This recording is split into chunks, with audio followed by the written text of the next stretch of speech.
Hello my dear friends, welcome back to my channel. ಇವತ್ತು ನಾವು continue ಮಾಡೋಣ ಗಾರ್ಡನಿಂಗಲ್ಲಿ ನಾನೇನೇನು ಮಾಡಿದ್ದೆ ಅಂತ ನೋಡಿ. ಮೊದಲಿಗೆ ಇದು ಒಂದು ಕರಿಬೇವಿನ ಗಿಡದ ಪಾಟು. ಸೊ ಅದು ತುಂಬ ದಿನ ಆಗಿತ್ತು, ಒಣಗ್ತಾ ಇತ್ತು ಎಲೆಗಳು. ಸೊ ಅದಕ್ಕೆ ಮಣ್ಣೆಲ್ಲ ತೆಗೆದುಬಿಟ್ಟು ಮತ್ತೆ ಕ್ಲೀನ್ ಮಾಡಿ ಹಾಕಿದ್ದೀನಿ. ಆಮೇಲೆ ಧನಿಯಾ ತೊಗೊಂಡ್ಬಿಟ್ಟು ಅದನ್ನು ಬಂದ್ಬಿಟ್ಟು ಕೈಯಲ್ಲಿ ಚೆನ್ನಾಗಿ ಒಡೆದು ಹಾಕಿದ್ರೆ ಅದು 2 ಹೋಳಾಗುತ್ತೆ. ಸೊ ಅದನ್ನು ಸ್ವಲ್ಪ ಪಾಟ್ಗಳಿಗೆ ಹಾಕಿದೆ. ಹಾಗೆ ಮನೇಲಿರೋಂಥ ರೆಡ್ ಚಿಲ್ಲೀಸು, ಗ್ರೀನ್ ಚಿಲ್ಲೀಸ್ದು ಅದರದ್ದು ಬೀಜ ತೊಗೊಂಡ್ಬಿಟ್ಟು ಅದು ಸ್ವಲ್ಪ 1 ಡೇ ಬಿಸಿಲಲ್ಲಿ ಸ್ವಲ್ಪ ಒಣಗಿಸ್ಬಿಟ್ಟು ಅದನ್ನು ನಾನು ಒಂದು ಪಾಟಲ್ಲಿ ಹಾಕಿದ್ದೀನಿ.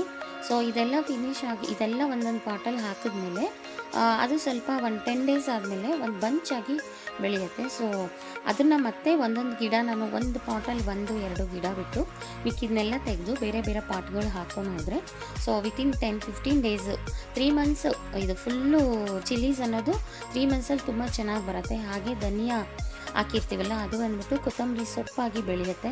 ಅದು ಒಂದು 15 ಡೇಸ್ 20 ಡೇಸಲ್ಲಿ ತುಂಬ ಚೆನ್ನಾಗಿ ಬಂದಿರುತ್ತೆ. ನೀವು ಯೂಸ್ ಮಾಡ್ಬೋದು. ಮೇಲಂಗಿ ಒಂದು ಸೊಪ್ಪನ್ನ ತೊಗೊಂಡು ಮಿಕ್ಕಿದ ಹಾಗೆ ಬಿಟ್ಟರೆ ಮತ್ತೆ ಸೆಕೆಂಡ್ ಮತ್ತು ಥರ್ಡ್ ಟೈಮ್ ಕೂಡ ಅದನ್ನು ಯೂಸ್ ಮಾಡ್ಬೋದು ಅದರಲ್ಲೇ. ಸೊ ಮನೆಯಲ್ಲೇ ಇದ್ಕೊಂಡು ಇದೆಲ್ಲ ಮಾಡ್ಬೋದು.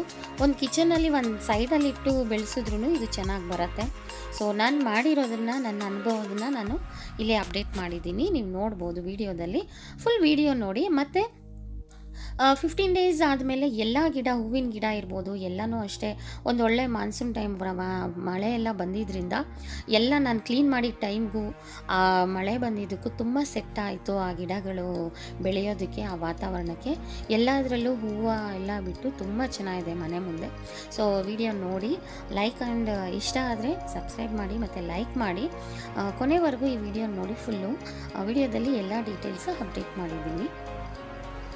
ಇದು ಬಂದ್ಬಿಟ್ಟು ಲ್ಯಾವೆಂಡರ್ ಗಿಡ, ಎಲ್ಲ ಮೊಗ್ಗುಗಳು ಬಿಟ್ಟಿದೆ ನೋಡಿ, ತುಂಬ ಚೆನ್ನಾಗಿದೆ. ಹಾಗೆ ಇದು ತುಂಬೆ ಹೂವು ಅಂತಾರೆ, ರೆಡ್ಡು, ಪಿಂಕು, ವೈಟುದು ಇದೆ.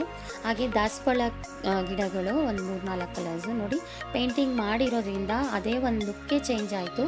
ಆ ಪಾಟಿಗೆಲ್ಲ ರೆಡ್ ಪೇಂಟಿಂಗ್ ಮಾಡಿದ್ದು. ಇದೆಲ್ಲ ಶೋ ಗಿಡಗಳು, ಹ್ಯಾಂಗಿಂಗ್ ಪಾಟ್ದು ಅದೆಲ್ಲ ಸೆಟ್ ಮಾಡಿಟ್ಟಿದ್ದೀನಿ. ಹ್ಯಾಂಗ್ ಮಾಡಿಸ್ಬೇಕು ಆ್ಯಕ್ಚುಲಿ. ಮತ್ತು ಇದು ನೋಡಿ, ಇದೆಲ್ಲ ಬಸಳೆ ಸೊಪ್ಪು ಅಂತ ಹೇಳ್ತೀವಲ್ಲ, ಅದನ್ನು ಬೆಳೆಸಿದ್ದೀನಿ. ಸೊ ಎಲ್ಲ 10-15 ಡೇಸಲ್ಲೇ ತುಂಬ ಚೆನ್ನಾಗಿ ಬಂದಿದೆ ಎಲ್ಲನೂ. ಇದು ನೋಡಿ ಚಿಲ್ಲಿ ಹಸಿಮೆಣಸಿನ್ಕಾಯಿ ಗಿಡಗಳು, ಅದನ್ನೆಲ್ಲ ತೆಗೆದು ಮತ್ತೆ ಬೇರೆ ಪಾಟ್ಗಳಿಗೆ ಇಡಬೇಕು. ಹಾಗೆ ಆಲೋವಿರಾನು ಅದನ್ನು ಕ್ಲೀನ್ ಮಾಡಿ ಬೇರೆ ಬೇರೆ ಇದರಲ್ಲಿ ಇಟ್ಟಿದ್ದೀನಿ. ಸೊ ಎಲ್ಲ ಚಿಕ್ಕ ಚಿಕ್ಕದಾಗಿದ್ದಿದ್ದು ಇವಾಗ ತುಂಬ ಚೆನ್ನಾಗಿ ಬಂದಿದೆ. ಡೈರಿ ಹೂವಿನ ಗಿಡನೂ ಇಟ್ಟಿದ್ದೀನಿ, ಅದೂ ಚೆನ್ನಾಗಿ ಬಂದಿದೆ. ಆರ್ಚಿಡ್ ಗಿಡಗಳು, ಹಾಗೆ ತುಳಸಿ ಗಿಡಗಳು, ಆಲೋವೆರಾ ಗಿಡಗಳು, ಹಾಗೆ ಆಲೂಗಡ್ಡೆ ನಾನು ಬೆಳೆಸೋದಕ್ಕೆ ಹಾಕಿದ್ದೀನಿ. ನೆಕ್ಸ್ಟ್ ವೀಡಿಯೋದಲ್ಲಿ ಅದನ್ನು ತೋರಿಸ್ತೀನಿ. ಕೆಲವೊಂದು ಇಲ್ಲಿ ಮೊಗ್ಗು ಬಿಟ್ಟಿದೆ ಮತ್ತು ಹೂವೂ ಬಿಟ್ಟಿದೆ. ಅವೆಲ್ಲನೂ ತುಂಬ ಚೆನ್ನಾಗಿದೆ, ನನಗೆ ತುಂಬ ಇಷ್ಟ ಆಯಿತು.